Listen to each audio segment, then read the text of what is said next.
Ok, donc bonjour à tous et bienvenue sur cette vidéo. Donc là, on est en train de faire un retour d'expérience donc avec une de nos clientes, donc Elodie Loret, donc du cabinet Mademoiselle Marché Public. Elodie est une experte dans le secteur des marchés publics et on a fait une session de prospection avec elle qui s'est très bien passée. Et l'idée de cet appel, c'est de pouvoir, cette visio, hein, c'est de pouvoir revenir sur tout ça. Elodie, comment ça va? Bonjour déjà, bonjour Fahim, bonjour à toutes et tous. Ça va très bien, merci.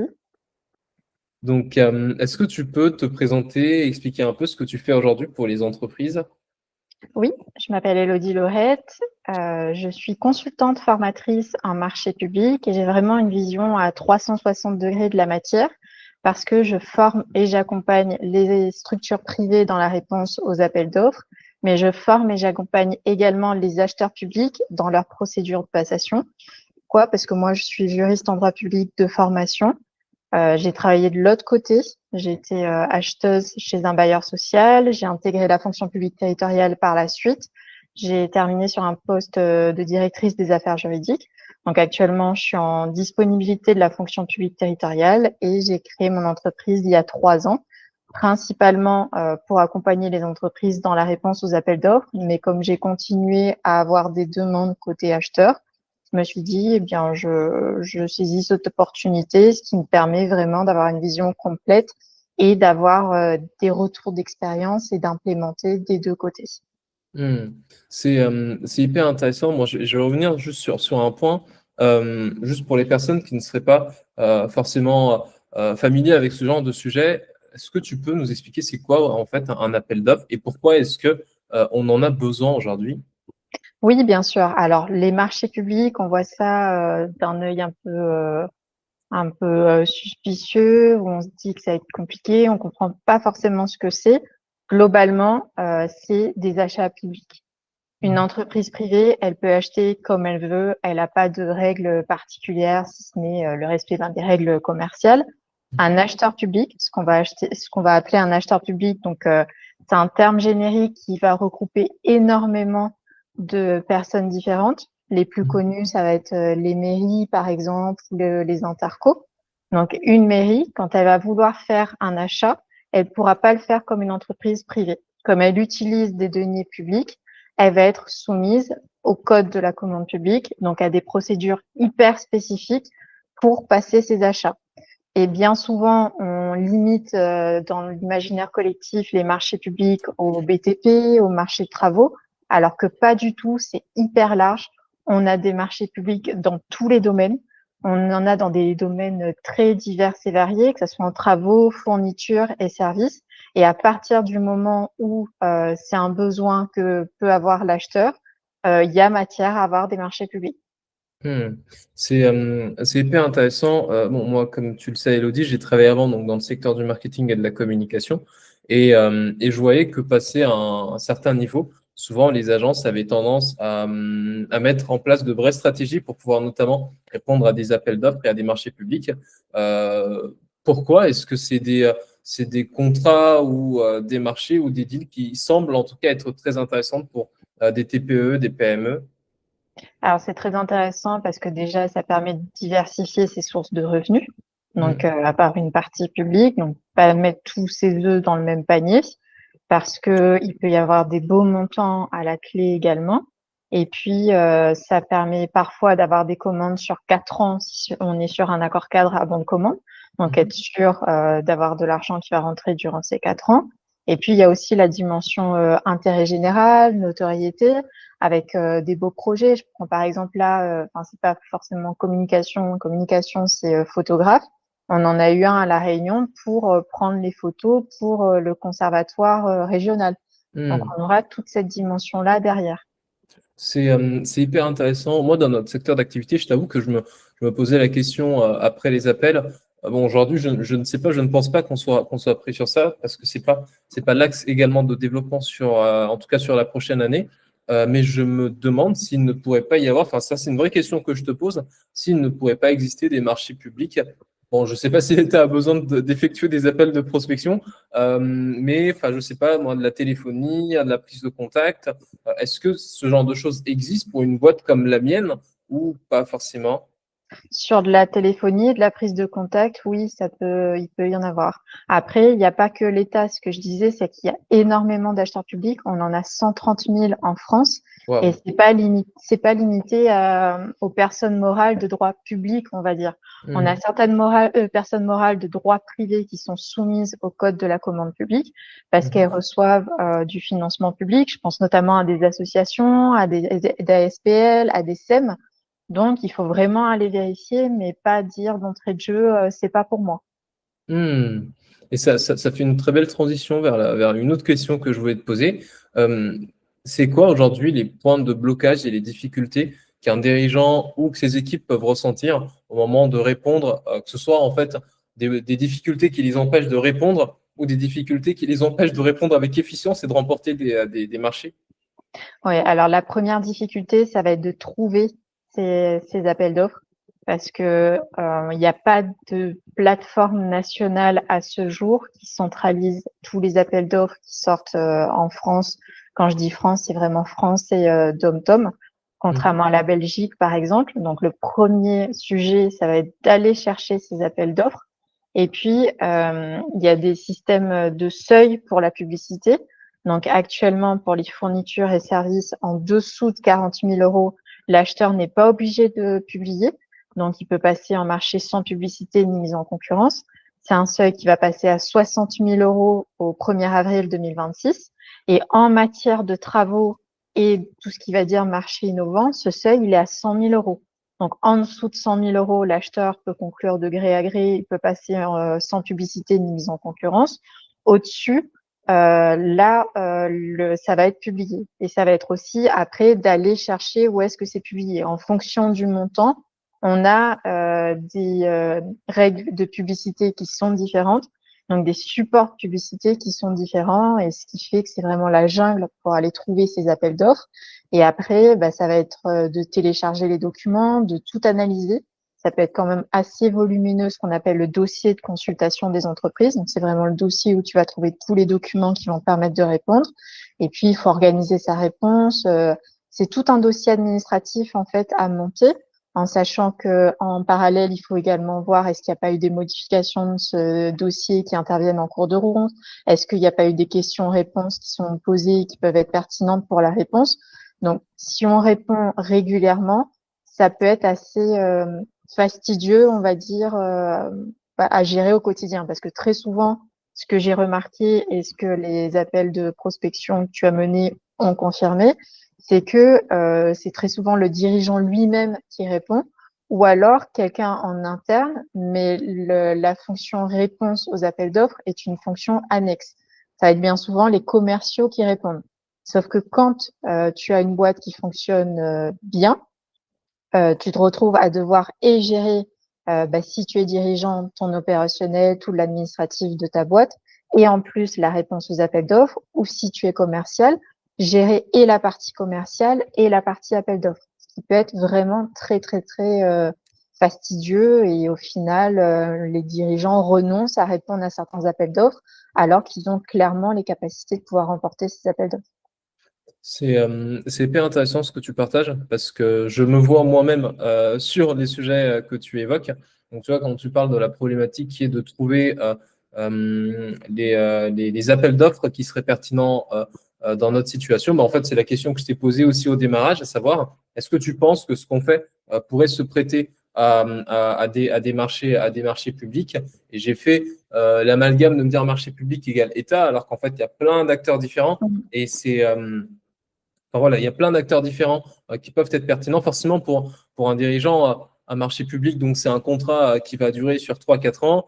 C'est aussi une forme de branding parce qu'en fait, c'est un joli logo que tu vas Mhm. mettre sur ton site internet. C'est une communication que tu vas faire sur ça. C'est peut-être, ça, je ne sais pas, mais un levier également à mettre en avant auprès d'autres partenaires. En fait, regardez, on valorise l'entreprise parce que voilà, on attend de nombre de contrats avec tel organisme public. Donc, c'est vraiment intéressant. Et je me rappelle aussi, je t'en avais parlé, on avait fait une session de prospection pour un client dans le secteur de l'IT et on avait prospecté notamment une entité qui était affiliée à l'hôpital public et la personne qu'on avait au téléphone, donc c'était pour mettre en place des logiciels, pour mettre de l'efficience dans ce qu'ils peuvent faire. Donc elle était très open. Par contre, elle a dit qu'en effet, il y avait ces histoires de seuil. En fait, si le projet va coûter tant, il faut passer par réponse à appel d'offres. Et ensuite, moi, j'ai transmis cet appel au client parce que pour moi, c'était une très, très belle opportunité, comme on avait déjà connecté avec la bonne personne. Mais le client n'a pas osé aller plus loin parce que ça ne fait pas partie de sa stratégie aujourd'hui. Comme moi, je t'ai dit, en fait, les marchés, je pense qu'il y a vraiment quelque chose à faire dessus peut-être pour nous, mais ça ne va pas être la priorité aujourd'hui parce qu'en fait, on n'a pas les ressources, on n'a pas les compétences. Je me dis, on doit exécuter notre stratégie commerciale sur les clients classiques. Est-ce que je vais avoir le temps, parce que c'est moi qui vais le faire finalement pour gérer ce dossier, mais est-ce que j'ai les compétences moi-même pour faire ça? Donc en fait, je t'ai dit que ça me parle beaucoup parce que je me vois énormément dans ce que tu dis et c'est là où ça rend très pertinent l'externalisation donc auprès de cabinets comme le tien qui peuvent donc s'occuper de ce sujet pour l'entreprise et lui permettre d'atteindre son objectif, à savoir remporter des appels d'offres et des marchés publics. Oui, tout à fait. J'ai des clients qui, eux, avaient déjà commencé à répondre eux-mêmes, donc en interne. Ils se sont rendus compte, donc ils avaient toutes les capacités pour remporter des appels d'offres. Ils remportaient déjà des appels d'offres avec leurs moyens en interne, sauf que les boîtes se sont vraiment développées et ils ont voulu vraiment mettre en place une vraie stratégie de réponse aux appels d'offres. Donc, ils ont préféré externaliser vers moi. Donc, à eux seuls, ils savaient déjà faire, mais ils n'étaient plus en mesure de continuer à le faire en interne parce que ça représente un vrai investissement en termes de temps. Ça, c'est un terme que tu nous avais partagé lors du point kick-off de ta prospection, stratégie de réponse aux appels d'offres. Et j'aimerais bien qu'on s'attarde un petit peu là-dessus. Donc, en fait, on ne répond pas juste à des appels d'offres, il y a une vraie stratégie qui se met en place, comme quand on met en place une approche commerciale et une stratégie. Donc, c'est la même chose dans les marchés publics, c'est ça? Oui, tout à fait. Moi, quand je parle de stratégie, c'est que je vais intervenir dès le début. Donc, au niveau de la veille, je vais aller récupérer les appels d'offres. Enfin, déjà, pas me faire engueuler par les puristes. Il faut parler de consultation. Appel d'offres, c'est vraiment une procédure en particulier. Je vais chercher les alertes des consultations qui sortent. J'envoie l'alerte au dirigeant. Il me dit est-ce que ça l'intéresse ou pas. Si ça l'intéresse, je vais extraire le dossier de consultation des entreprises, l'analyser, lui faire un retour en fonction des points que lui juge importants. On met en place une grille de critères de go, no go. Et au final, il me dit, est-ce qu'on y va ou pas? Et si on y va, je prends toute la procédure en charge pour lui, je rédige toutes les pièces administratives et techniques, je gère les relations avec l'acheteur, je dépose le dossier pour lui, je gère les demandes post-dépôt également. Ça, c'est vraiment un luxe. Je me mets à la place du dirigeant qui reçoit un message WhatsApp ou un email. OK, tiens, Fahim, là, il y a un marché public qui peut être de, je ne sais pas moi, un deal de 100 000 euros, 200 000 euros, 50 000 euros sur tant de temps. Est-ce qu'on répond, est-ce qu'on ne répond pas? Donc, c'est un luxe d'avoir une personne qui peut suivre ces éléments-là, transmettre les informations, parce que en tout cas, pendant les appels de prospection, j'ai vu aussi qu'il y avait des personnes qui n'avaient pas, soit les bonnes infos, soit deux, les avaient trop tard et devaient répondre en urgence et c'était pas bien fait. Donc voilà, je pense que ça rappelle juste à quel point je pense que c'est un métier à part finalement que de répondre aux appels d'offres. C'est ça, c'est que tout le monde peut le faire, je pense. C'est comme la prospection, si on se forme et autres, on peut le faire. Mais c'est un vrai métier qui demande du Mhm. temps Mhm. Et et une certaine appétence aussi pour le domaine. Ça permet de faire la transition sur les sujets commerciaux. Donc, avant qu'on effectue cette session de prospection, comment tu faisais pour pouvoir trouver tes clients? C'est quoi les canaux que tu activais pour générer du business pour l'activité? Alors moi, ma clientèle, elle vient majoritairement de LinkedIn. Je suis très présente sur ce réseau. Et puis par bouche à oreille. J'ai fait très, très, très, très peu de prospection. Mhm. Et c'était vraiment la prospection par mail. Je n'ai jamais pris mon téléphone pour appeler un prospect. Pourquoi t'as jamais pris le téléphone pour. Je te vois sourire. T'as jamais passé le cap du call là, sur les prospects? Non, c'est vraiment pas quelque chose qui m'attire. J'ai toujours cette appréhension de que les gens me rejettent. Mhm. Non, je pense que la vente et la prospection, c'est un vrai domaine. C'est pas du tout le mien. Moi, j'ai jamais eu à vendre en fait. Comme je disais, je suis fonctionnaire territorial, donc j'ai pas été formée à ça. Et même si je me suis formée à la prospection, c'est vraiment pas quelque chose qui me parle en fait. J'ai pas une personnalité où je vais arriver à décrocher mon téléphone, appeler les gens, parler de ce que je fais. J'ai encore cette petite voix qui me dit dans ma tête, mais tu vas te faire jeter, tu vas te faire raccrocher au nez, tu vas les déranger. Hmm. C'est hyper intéressant que tu évoques ça, parce que je pense finalement, on ressent tous la même chose, mais je n'arrive pas à expliquer pourquoi il y a des gens comme moi qui prennent le téléphone et qui en plus le font pour d'autres personnes, pour aller booker des opportunités. Bon, après, c'est peut-être ça aussi la beauté du monde, c'est que chacun vient avec sa compétence pour C'est compléter ça. l'autre sur des sujets, mais ces petites voix, c'est tu vas te faire jeter, tu vas les déranger, c'est pas le bon moment. Est-ce que parfois même des questions morales, est-ce que ce que je fais est bien? Là, je suis en train de peut-être déranger des gens. Donc, c'est bien intéressant d'avoir ça comme retour. Non, c'est ça, j'ai l'impression d'être la vendeuse de tapis qui va aller proposer ses services, alors que je crois en mes services. Mhm. C'est vraiment quelque chose, je connais la valeur de ce que je propose, mais j'ai du mal, moi, à décrocher mon téléphone et à en parler à des gens.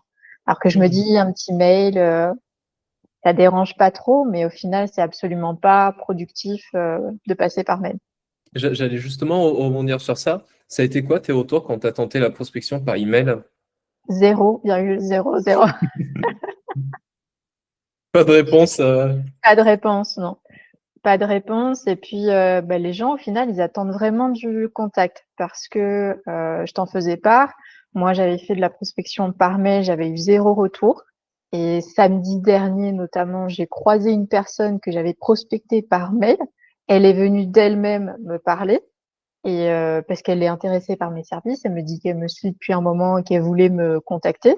Et je dis, ben, justement, je vous ai envoyé un mail de prospection. Et il me dit, il en reçoit tellement qu'il ne prend plus en compte les mails, en fait, que ça Hmm. passe à la trappe, parce il a un volume important de mails qui fait qu'il traite vraiment le plus urgent et les mails de prospection, il les lit ou pas du tout ou il les survole.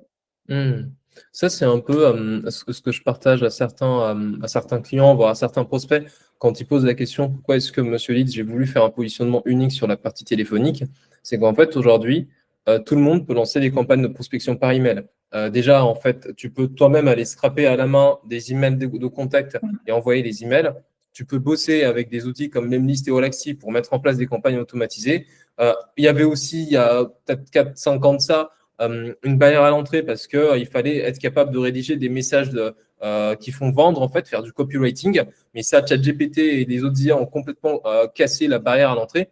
Aujourd'hui, tout le monde peut effectuer de la prospection par email ou sur LinkedIn. Et donc, en effet, c'est quoi le réflexe? On reçoit tous des messages sur LinkedIn ou même des emails de prospection. En fait, on ouvre quand on veut, on lit en diagonale, ah ok, c'est de la prospection, on met de côté, il n'y a pas de sujet, on passe à autre chose même quand ça pourrait potentiellement nous intéresser, comme ce qui est le cas de la personne qui est venue vers toi, c'est que tes services étaient pertinents dans ton cas, et comme tu es passé sur le canal email, juste en fait par défaut, cette porte-là, elle ne s'ouvre pas, en tout cas pour cet interlocuteur. C'est ça, c'est ça. Hmm. Après, je peux sembler aussi assez catégorique sur le sujet. Pour nuancer un peu, il y a aussi des agences de prospection qui tombent très bien, donc des confrères qui sont spécialisés uniquement sur la partie emailing. Et je suis darwinien dans l'esprit, donc je me dis que s'ils existent depuis des années, c'est qu'ils doivent apporter de la valeur à certains clients. Donc peut-être que dans certains cas, ça peut marcher, mais pour la majorité des structures en B2B, ça va être un canal où ils vont avoir peu de résultats. Moi, les seuls cas où je peux recommander de la prospection par email, c'est quand on vend un produit ou un service pour pas cher, peut-être une vingtaine, une trentaine d'euros. Là, on a vraiment besoin de faire de la masse. Le téléphone va coûter beaucoup trop cher pour ça, il ne sera pas adapté. Donc là, pour le coup, ça peut être bien de faire des emails entre guillemets en masse. Mais qu'est-ce qui t'a donné envie alors dans ce cas-là de te dire que là, sur ce début d'année, tu voulais activer de la prospection et potentiellement l'externaliser? Qu'est-ce qui a fait tilt chez toi? Bah, écoute, je me suis dit que ma boîte, enfin, ça fait 3 ans que je la structure bien.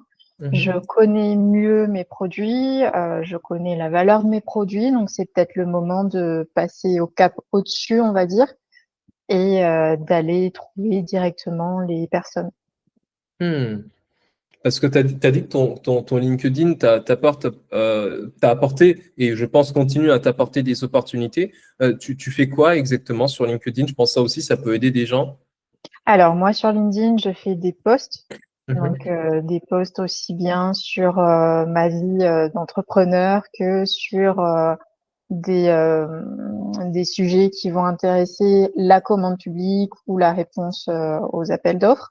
Donc, c'est assez varié. Et je lance aussi cette année des lives euh, je lance Oser les marchés publics. C'est vraiment des lives où je vais recevoir des personnes qui peuvent apporter des informations qui me semblent intéressantes à tous ceux qui sont intéressés par la commande publique et par la réponse aux appels d'offres. Le 19 février, par exemple, j'organise le premier live Oser les marchés publics et je reçois une avocate spécialisée en droit de la commande publique où elle va nous apporter tout sa vision en fait des coulisses niveau contentieux. Donc côté entreprise, qu'est-ce qui fait qu'une entreprise va aller au contentieux niveau marché public? Quelles sont ses chances de succès? Qu'est-ce qui ferait qu'un dossier serait rejeté? Quels sont ses conseils pour éviter d'aller au contentieux? Et puis côté acheteur aussi, qu'est-ce qui pousse un acheteur à aller au contentieux au niveau commande publique? Pareil, les chances de succès. Qu'est-ce qui ferait que ça échouerait? Hmm. Vraiment, alors autant la prospection, j'ai du mal, autant aller chercher les informations pertinentes pour enrichir mes pratiques, j'ai aucun mal à le faire. Donc, je peux avoir accès à des avocats, à des acheteurs, à un ensemble de personnes qualifiées dans le domaine de la commande publique. Et je me suis dit, plutôt que de garder ces informations pour moi, j'ai vraiment envie de partager au plus grand nombre. Si les questions qui se posent peuvent avoir des réponses, alors je serai la plus heureuse, on va dire. C'est des lives qui sont totalement gratuits, faut le dire aussi. Hmm. Bon, j'ai répété ce terme tellement de fois pendant cet appel, mais c'est très intéressant encore une fois parce qu'il y a différents points que j'aimerais relever. Déjà, le premier, c'est que souvent les gens pensent, ou certaines personnes peuvent penser, j'ai fait partie de ces personnes, qu'en fait, on fait de la prospection dès lors qu'on n'a pas de clients et qu'on n'a pas du tout le choix et qu'on n'a rien qui entre. Ici, on a une personne, en l'occurrence Elodie, qui a un canal LinkedIn qui tourne très bien. T'en as pas parlé, mais comme je te connais personnellement, je sais qu'en fait, tu as aussi un bon réseau et tu as une très belle image. Et en fait, ton nom circule souvent. Moi, à chaque fois qu'on me parle de marché public, j'entendais ton nom revenir. Donc, Elodie, mademoiselle marché public, donc tu as un très bon branding. Donc, tu as bossé de manière à avoir de la demande entrante, mais c'est pas pour autant que tu t'es fermé la porte de la prospection au fait d'aller en plus chercher des nouvelles personnes par du sortant. Oui, au contraire, je pense qu'il faut vraiment diversifier des sources d'entrée et d'acquisition client parce que LinkedIn, on est quand même dépendant d'un algorithme. Et puis, je me dis du jour au lendemain, LinkedIn plante, mon compte est fermé ou je sais pas, LinkedIn, il me semble que c'est américain comme système. Mmh. Mmh. Donc demain, quand on voit tout ce qui se passe au niveau mondial, les prises de décision totalement arbitraires qui peuvent exister, je me dis, j'ai pas envie de placer toutes mes sources d'acquisition clients dans une seule source, en fait, par un seul biais. Mmh. Et puis la C'est- prospection, ça me permet aussi d'aller cibler des entreprises avec lesquelles j'ai vraiment envie de travailler, en fait. Parce que je, derrière, ma prospection, elle a été réfléchie, que le fichier que je t'ai envoyé, il a été réfléchi, il y a une vraie construction derrière. Et je me suis dit, bah voilà, c'est avec ces entreprises que j'ai envie de travailler. Je suis pas en train de ratisser large, me dire, ah, mais je prends un fichier entreprise dans une région en particulier, je sors tout, je sors les adresses et j'envoie à tout le monde le même mail totalement froid ou le même appel sans réflexion derrière, non, c'est vraiment pas mon but. Moi, je cherche pas à, enfin, si, je cherche à gagner de l'argent, mais je cherche à gagner de l'argent, on va dire, de manière éthique et réfléchie et pas à abuser sur les personnes. Je parlais tout à l'heure aussi d'analyse du dossier de consultation des entreprises. Moi, même si je pourrais gagner de l'argent en répondant à la chaîne, c'est pas mon but. Je sais lire un dossier de consultation des entreprises et dire aux dirigeants, là, ça pue, on n'y va pas. Je vous déconseille d'y aller. C'est le marché, je le sens pas, il y a plein de points de blocage. on n'y va pas là-dessus, on ira sur un autre, mais je pourrais être pleinement concentrée sur l'autre et vous dépenserez moins. Hmm. Ça, c'est vraiment top. Je reviens sur cette histoire de fichier de prospection. Donc, dans la collaboration qu'on a eue ensemble, donc en effet, c'est toi qui as réalisé la liste de prospection pour donner un peu les coulisses quand on travaille avec l'agence Monsieur Lead. Donc, soit le client a directement son fichier de prospection ou ses outils pour constituer ses listes et en fait, il s'occupe lui-même de sa liste de prospection. Ou deux, le client n'a pas forcément de liste ou d'outils ou le temps ou l'envie de faire ses listes. Et auquel cas, il y a possibilité de déléguer cette partie. Évidemment, c'est facturé en plus. Donc, Elodie, elle a fait le choix de constituer elle-même sa liste de prospection et j'ai été super content quand on a reçu la liste. Je l'évoque parce que c'est pas tout le temps que ça arrive. Quand un client te dit je vais faire moi-même la liste de prospection, il y a toujours cette peur que en fait, la personne elle aille faire un extract massif. Ok, moi je veux bosser avec des TPE, des PME, j'ai besoin des dirigeants, donc je fais un énorme extract sur n'importe quel outil et puis je donne ça aux personnes qui vont appeler. Et après, ils vont passer les appels et j'attends de pouvoir avoir du succès là-dessus. Ça n'a pas du tout été ton approche. Tu as mis beaucoup de rigueur sur le fait d'aller trouver les bons contacts, d'aller cibler des comptes intéressants. Donc, au niveau du fichier, on avait des belles boîtes, hein, des jolis comptes. Et ce qu'il y a d'intéressant dans ta stratégie commerciale, c'est que, à mon sens, hein, j'essaie de mettre des mots et n'hésite pas à nuancer, voire même à contredire si ce n'est pas exactement ça. C'est que tu as ton inbound qui te ramène du flux entrant, mais ce flux-là est cool parce que tu ne vas pas le chercher toi-même, il vient de lui-même en partageant ton expertise. Mais en fait, on ne choisit pas les personnes qui viennent de l'inbound. À côté de ça, tu mets en place des initiatives de prospection où là, tu vas sélectionner de manière très précise les comptes spécifiques avec lesquels tu veux travailler et c'est ces comptes-là que tu vas prospecter. Et en fait, ça fait une très belle fusion entre la demande entrante et la demande, entre guillemets, choisie de comptes ciblés avec lesquels tu veux bosser. C'est ça. Hmm. C'est exactement ça. Donc ça, c'est vraiment top et ça nous a beaucoup aidé parce que on va pouvoir après venir sur les résultats, mais la campagne, c'est très bien passé et c'était notamment beaucoup parce qu'en fait, on a eu un listing très qualitatif, input-output. Si on a les bonnes personnes à appeler, en fait, les résultats seront intéressants. Si en fait, on appelle les mauvaises personnes, commercialement, ça sera compliqué de faire fonctionner la prospection dessus. Moi, je voulais te poser une autre question maintenant, plus sur la partie externalisation. Au moment où tu dis, OK, je vais peut-être externaliser ça, pourquoi tu as pensé à nous? Pourquoi tu t'es dit que c'est quelque chose que tu pouvais déléguer à l'agence Monsieur D, de faire un message à Fahim? Qu'est-ce qui s'est joué de ton côté? Parce qu'on avait échangé, il me semble, l'année dernière, où tu m'avais présenté ce que tu proposais. J'avais continué à suivre ton compte, à suivre tes posts sur LinkedIn, à recevoir ta newsletter aussi. Donc, je connais la valeur de ton travail et je me suis dit, quand cette année, après échange avec ma coach business, je me suis dit, je lance la prospection. Ton nom est revenu, ton nom est apparu directement. Ça,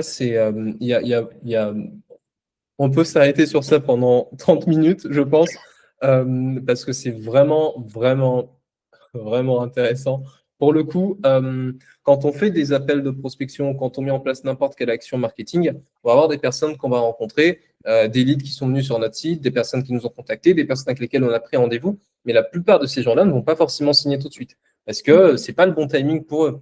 Et dans ce que tu mentionnes, en fait, tu as mentionné, nous, de notre côté, ce que moi je formule comme étant nos sources de nurturing, à savoir effectuer des posts sur LinkedIn, même si en ce moment, j'en fais pas trop, mais j'en ai fait pas mal et ça permet de maintenir la relation, de faire en sorte qu'on ne vous oublie pas et également de mettre en place une newsletter qui permet aux personnes de voir régulièrement ce que vous faites.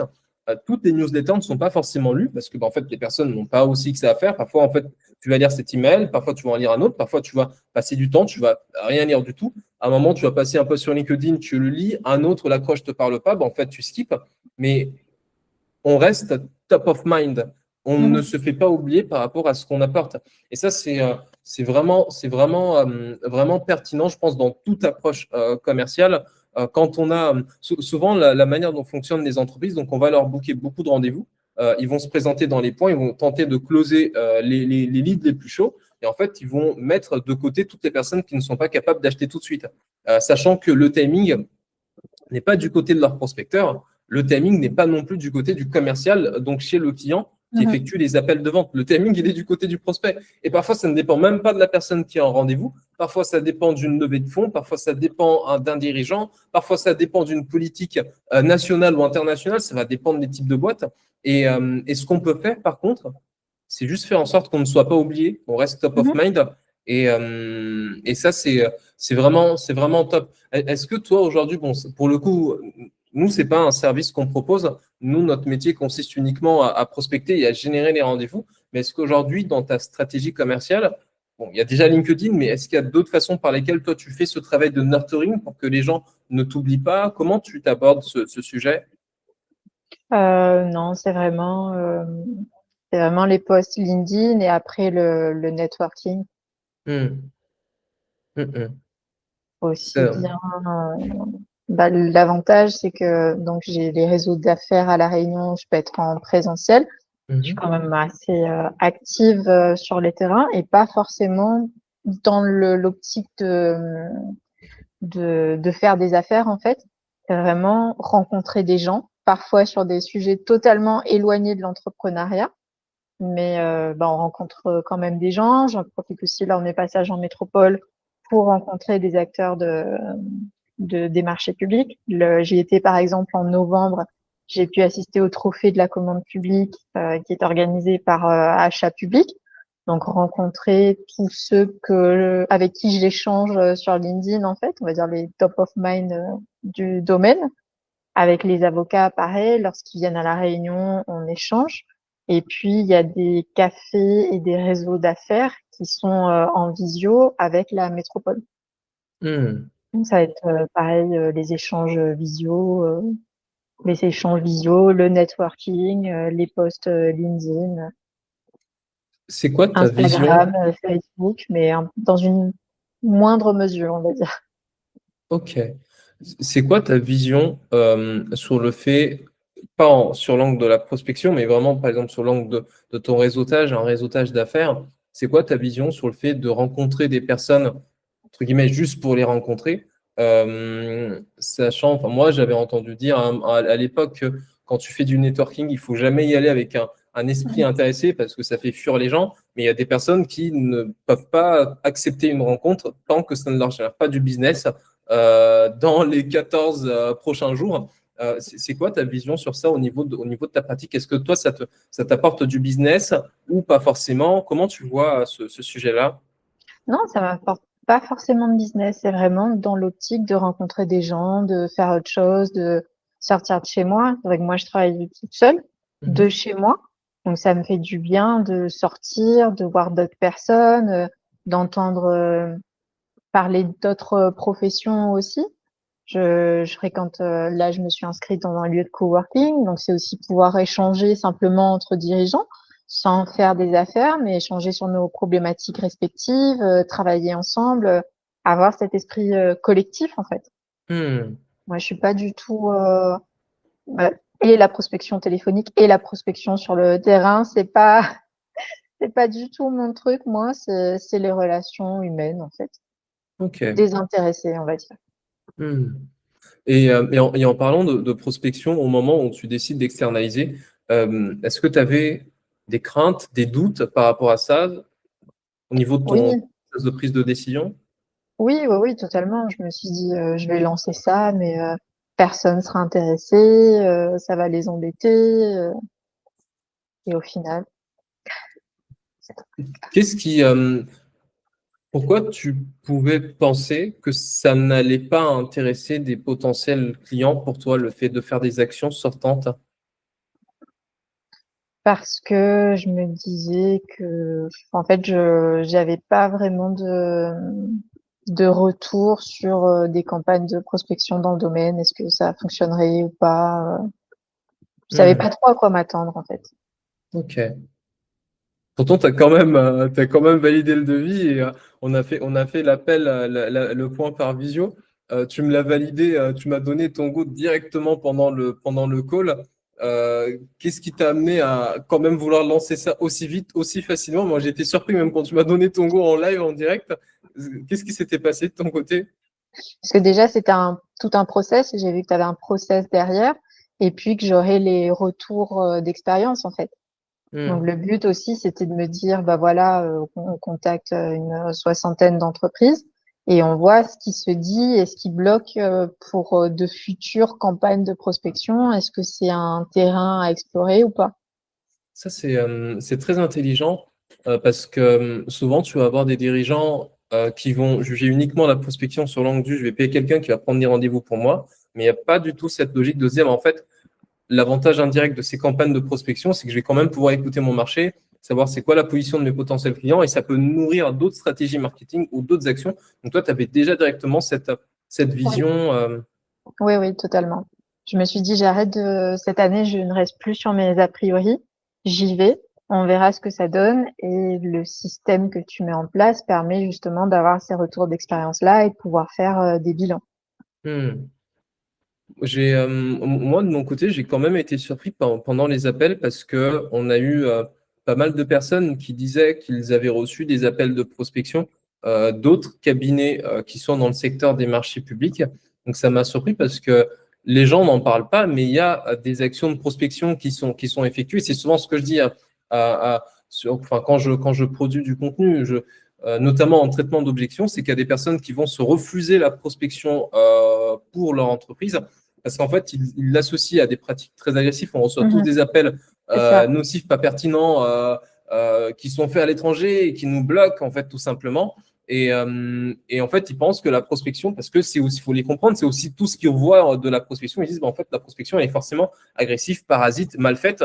Et j'ai pas envie que ma marque, que l'entreprise que Mhm, j'ai bâtie pendant des années soit associée à cette pratique. Et ce que ces personnes-là ignorent, c'est qu'en effet, on peut faire de la prospection de manière très qualitative, très intelligente, avec un fichier qui a été très bien construit pour que ce soit pertinent pour les personnes qui se font appeler.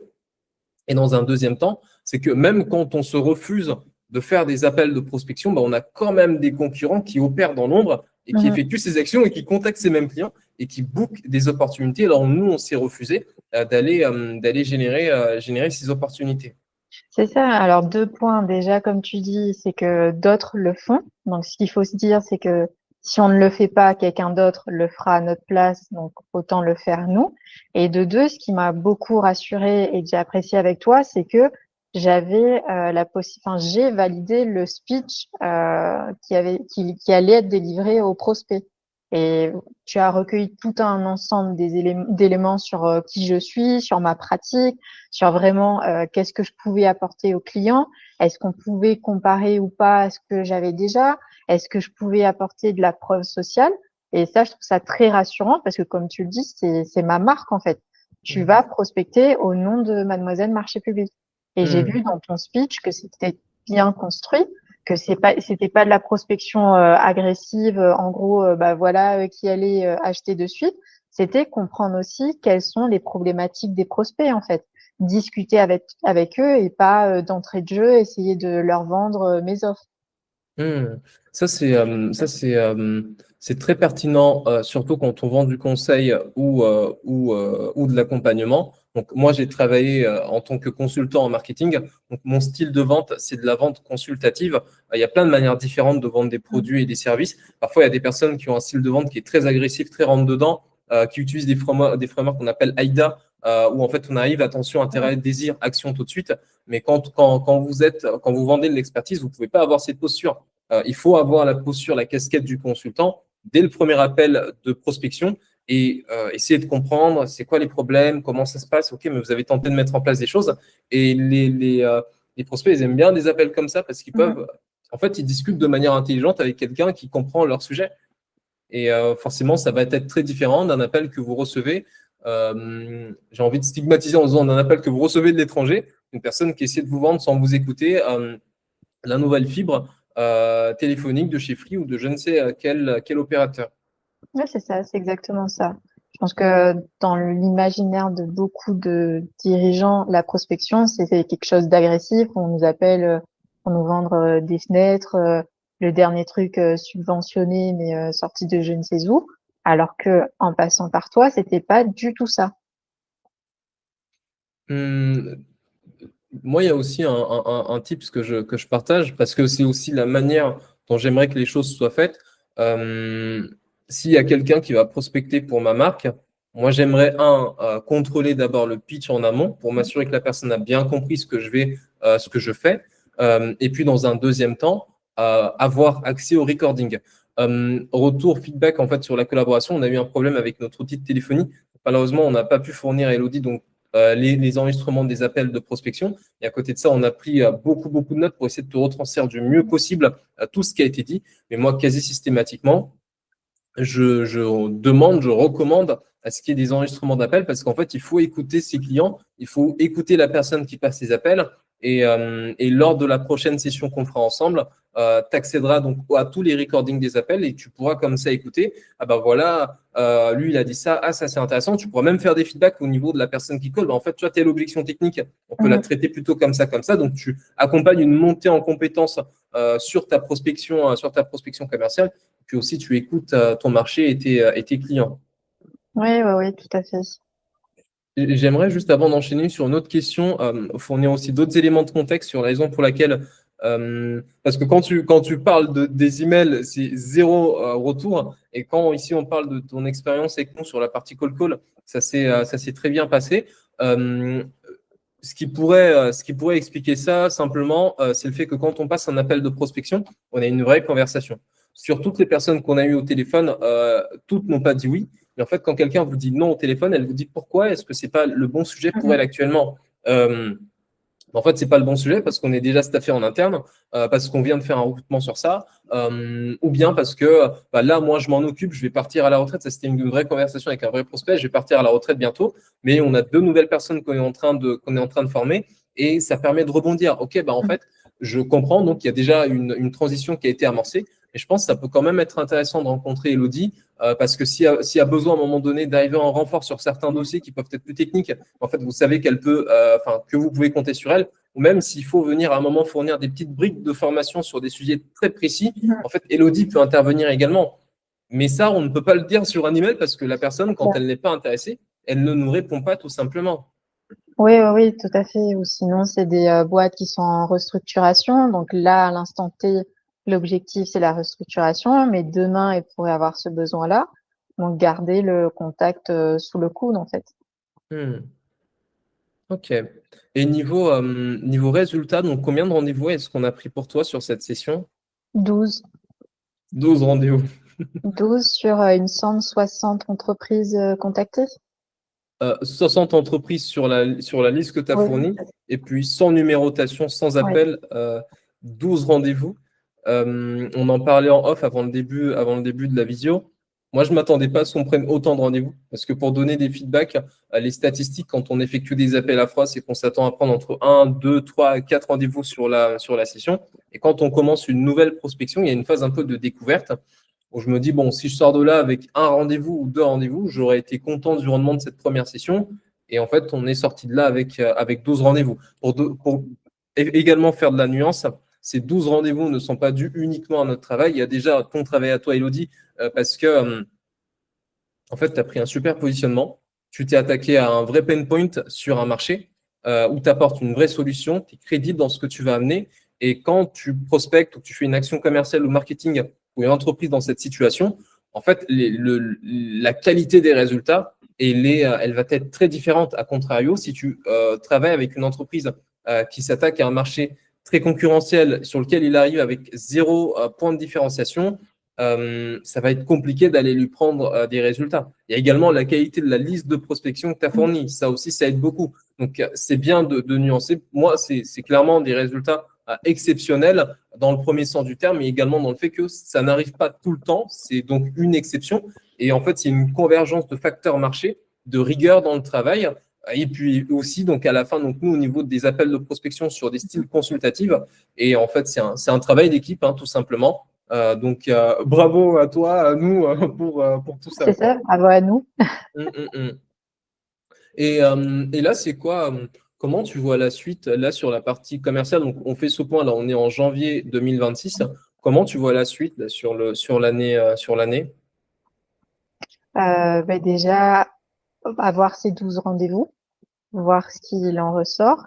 et j'aimerais accompagner de plus de clients sur sur une stratégie globale de réponse en fait, plus Hmm. uniquement du one shot. Accompagner des entreprises qui veulent vraiment se lancer là-dedans et asseoir leur position au niveau marché public, aussi bien à La Réunion qu'en métropole ou dans les autres dom-tom. Savoir que Hmm. moi, j'interviens vraiment partout, comme les process sont entièrement dématérialisés. J'ai des clients partout et j'accompagne même des entreprises belges dans la réponse aux appels d'offres en France. Ok. Donc, même si, ça c'est ma curiosité personnelle, même s'ils ont une plateforme qui centralise l'accès aux informations sur les appels d'offres qui sont lancés, il y a quand même besoin d'accompagnement, même dans ce cas de figure-là. Pour la Belgique, tu veux dire? C'est ça. Non, c'est vraiment des entreprises belges qui interviennent pour répondre à des appels d'offres français. Ok. D'accord. Ok. Et là, moi, je vois enfin, un corollaire par rapport à ce qu'on se disait. Les entreprises qui se refusent des canaux ou des méthodologies en disant, mais en fait, c'est pas du tout pour moi, ça va pas marcher. Comme on en a parlé sur la prospection, mais en fait, il y a des concurrents qui vont utiliser ce canal et aller prendre des opportunités. Mhm. Et là, pour le coup, la même chose s'applique sur les marchés publics. Si on n'y va pas, en fait, il y a des entreprises européennes, cette fois-ci, qui vont venir et répondre à des appels d'offres sur le territoire auxquels nous, on aurait été pertinent potentiellement de répondre, quoi. Oui, tout à fait. En fait, tout est une question de ciblage. C'est que, il faut cibler le bon appel d'offres pour son entreprise. Moi, c'est quelque chose que je fais systématiquement, c'est voir si ce qui est demandé est en adéquation avec les capacités de l'entreprise. Et très souvent, tu en as beaucoup qui se lancent sans faire cette balance-là et qui répondent à des appels d'offres qui sont disproportionnés par rapport à leurs capacités. Et forcément, ça les dégoûte parce qu'ils se font rejeter avec des notes qui sont très basses. Hmm. Une C'est, petite entreprise de BTP qui a 3 gars, je vais pas l'envoyer construire un immeuble, enfin un groupe d'habitation où tu as 27 immeubles à construire. C'est totalement disproportionné. Par contre, elle pourra intervenir pour d'autres acheteurs sur des travaux de rénovation de bureaux ou de rénovation de logements, par exemple. là encore, je vois un autre corollaire avec le marché de la prospection, où nous, dans notre domaine, parfois, on a des clients qui vont vouloir viser des structures importantes parce que, en fait, ils veulent bosser avec ces structures-là, mais c'est pas systématiquement adapté. Parce qu'en fait, ils vont tenter d'aller connecter, d'aller faire une affaire avec une entreprise de taille importante, alors qu'en fait, ils ne sont pas structurés pour pouvoir répondre aux problématiques de ces entreprises-là. Et du coup, c'est la même chose s'applique aussi au marché public, donc de la cohérence. Si tu as C'est une ça. boîte avec 3 personnes et que le marché en jeu va nécessiter une équipe de 30 personnes, forcément, ça va être compliqué pour les personnes derrière de décider. Ça serait irresponsable de t'attribuer à toi ce marché-là, alors qu'en fait, il y a des équipes qui sont beaucoup plus structurées et pertinentes pour y répondre, quoi. Totalement, et on a des domaines qui sont concurrentiels, donc forcément, il y aura des grosses entreprises qui vont répondre en face. C'est aussi évaluer la concurrence dans ce domaine-là. Hmm. Ok. Bon, en tout cas, je te remercie, Elodie, d'avoir pris ce temps pour faire ce retour d'expérience. Si jamais il y a des personnes qui sont intéressées, comment est-ce qu'elles peuvent faire pour te contacter pour tes services de réponse et d'accompagnement au niveau des appels d'offres et des marchés publics? Alors, elles peuvent prendre rendez-vous directement sur mon site internet, mademoisellemarchépublic.com, donc Mhm. marché et public avec un S, ou me contacter sur LinkedIn, Elodie Laurette. Ok. On mettra dans la description donc le lien de ton site internet, également ton profil LinkedIn. Donc, allez là-dessus. Donc, si jamais vous souhaitez faire de la veille sur les marchés, voir à peu près comment ça se passe, et n'hésitez pas à prendre rendez-vous pour échanger avec elle. Moi, ce que j'aime beaucoup chez toi, c'est ta rigueur. Donc, la rigueur avec laquelle tu travailles, je pense que ça, c'est dans ton style, c'est dans ta manière de bosser. Et pour avoir eu des échos, donc, de personnes qui ont travaillé avec toi, ça ressort beaucoup. Donc, Elodie, elle bosse bien, c'est efficient, c'est efficace. Le travail est fait, il est très bien fait. Et donc voilà, donc s'il y a des sujets d'externalisation ou de vouloir attaquer des marchés publics, des appels d'offres, euh, voilà, contactez Elodie. Je pense qu'elle peut vous accompagner et vous aider à être très successful sur cette partie. On va tout faire pour, en tout cas. Merci. Génial. Merci Elodie. Bonne journée à toi. Bonne journée.